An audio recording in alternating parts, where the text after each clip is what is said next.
função do nosso mapa estratégico, da definição dos objetivos, de dobrar os indicadores e metas, iniciativas, talvez seja interessante a gente pensar em um exemplo para tentar entender um pouco melhor como é que tudo isso acontece, como esses elementos se relacionam. Então observe o seguinte, imaginem que o nosso objetivo, um dos objetivos do nosso mapa, seja ter excelência no processo de atendimento aos usuários. Um ponto muito importante, não está evidenciado aqui, mas que é até importante para que a gente possa estabelecer que indicadores deveriam ser utilizados, seria em qual perspectiva esse objetivo estaria associado. Excelência no processo de atendimento aos usuários. Lógico que aqui nos conduz a duas possibilidades muito claras, né? Ou eu posso trabalhar esse objetivo na perspectiva mercado clientes, ou eu posso trabalhar esse objetivo na perspectiva processo.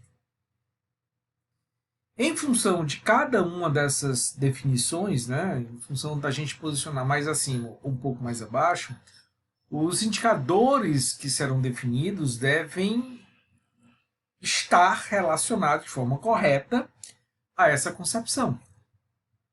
Como nós não temos ainda essa indicação, vejam o indicador que foi colocado aqui no passo 2. O indicador que está sendo colocado seria respostas a reclamações, para uma meta de ter 90% das reclamações respondidas. Hoje nós só respondemos 45% das reclamações, por algum motivo, e nós queremos chegar a uma condição de responder pelo menos 90% dessas reclamações. Não é que nós vamos resolver o problema do cliente, nós vamos responder a essas reclamações. Então, um dos indicadores, podem ter mais, tá? Eu posso ter vários indicadores associados a esse objetivo. Um dos indicadores que estão vinculados a ele seria responder às reclamações até um nível de 90%.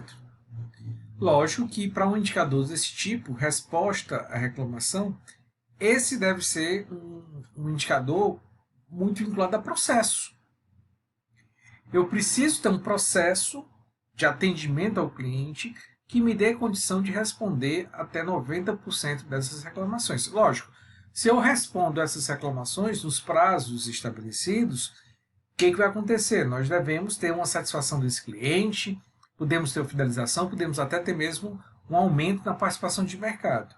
Mas o objetivo em si e as ações vinculadas a ele estão relacionadas à perspectiva de processo. Então, para esse objetivo, nós temos o indicador e a meta associado, com a situação atual e a situação desejada. E a partir daí nós precisaríamos definir um plano de ação, que, nesse nosso exemplo, estaria vinculado à capacitação dos atendentes. Se nós tivermos atendentes melhor capacitados, nós teríamos condições de responder mais rapidamente a essas reclamações e, consequentemente, atender a um número, a um percentual maior dessas reclamações que chegam até a nossa empresa. Capacitação dos atendentes, por sua vez, já poderia ser um objetivo, um outro objetivo, vinculado a uma perspectiva de aprendizado e crescimento. É por isso que eu falei para vocês que, em algumas situações, essas iniciativas não precisam ser trabalhadas e descritas com muito detalhe, com muito cuidado, porque o próprio relacionamento causa e efeito, que o mapa estratégico proporciona, já nos dá uma série de indicações sobre o que deve ser feito. Ok?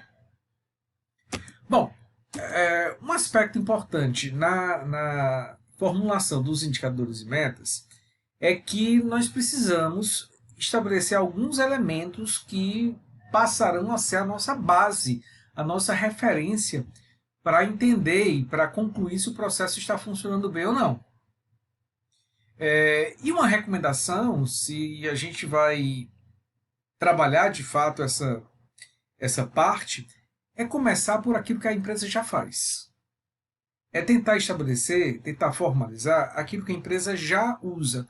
Porque nós sabemos que é conhecido, são indicadores que a empresa conhece, que a empresa gera habitualmente e que não vai exigir nenhuma ampliação de tempo, de recurso, de esforço para sua geração. Então essa é a primeira recomendação. Vamos pegar tudo aquilo que a empresa já faça, todos aqueles indicadores que ela já use habitualmente, e vamos simplesmente tentar fazer com que, a partir daí, nós tenhamos condições de avaliar a sua pertinência e, caso eles sejam adequados, vamos manter.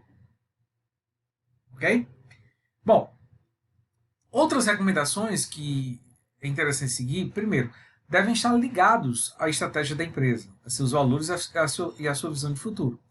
Se os indicadores definidos têm essa vinculação com o que é estratégico, com os valores, e com a visão de futuro da empresa, é porque eles são importantes. São indicadores que representam aquilo que a empresa de fato quer alcançar. Então, quando essa visão está estabelecida, as pessoas vão seguir muito mais claramente. Outra recomendação é que eles devem ser fáceis de calcular, utilizando pouca tecnologia ou investimento. Imagina aquele indicador que acontece em algumas empresas, que quando chega o momento em que ele deve ser mensurado, ninguém consegue. Porque é muito complexo, é necessário um conjunto de dados e informações extremamente alto, sistemas super sofisticados. Então não adianta você propor um indicador que se sabe que a empresa não vai ter condição de mensurá-lo de forma fácil, rápida e que possibilite o seu uso efetivo. Então, outra preocupação é que ele seja mensurável. Não só no sentido de ser quantificável, mas da viabilidade prática dessa quantificação. Outra recomendação, eles não devem ser em grande quantidade. É um erro muito grave pensar que quanto mais indicadores a empresa tenha, melhor vai ser o seu controle. Não, não é bem assim. Aqui é exatamente o contrário. Aqui o menos é mais, nesse caso.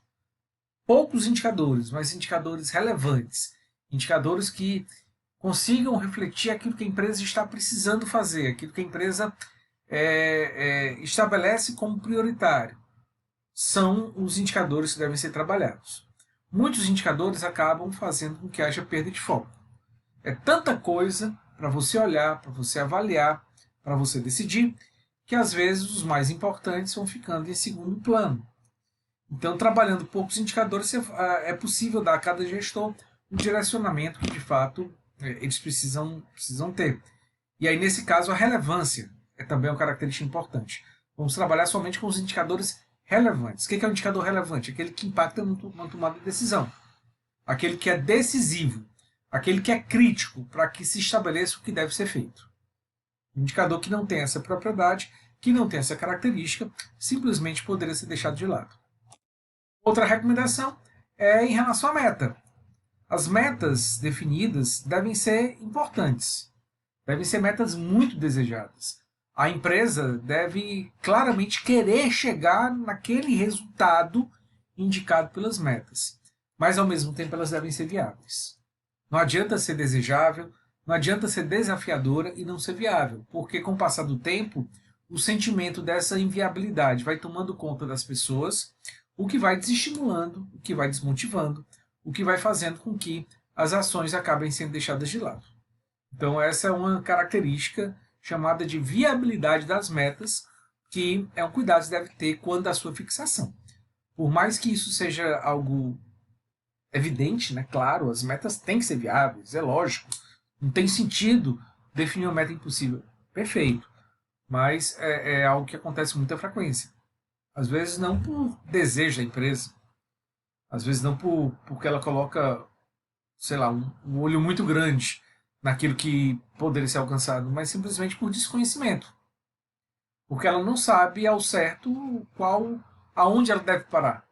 Qual é a capacidade que o processo está sendo modificado representa para a empresa e aonde ela pode efetivamente chegar.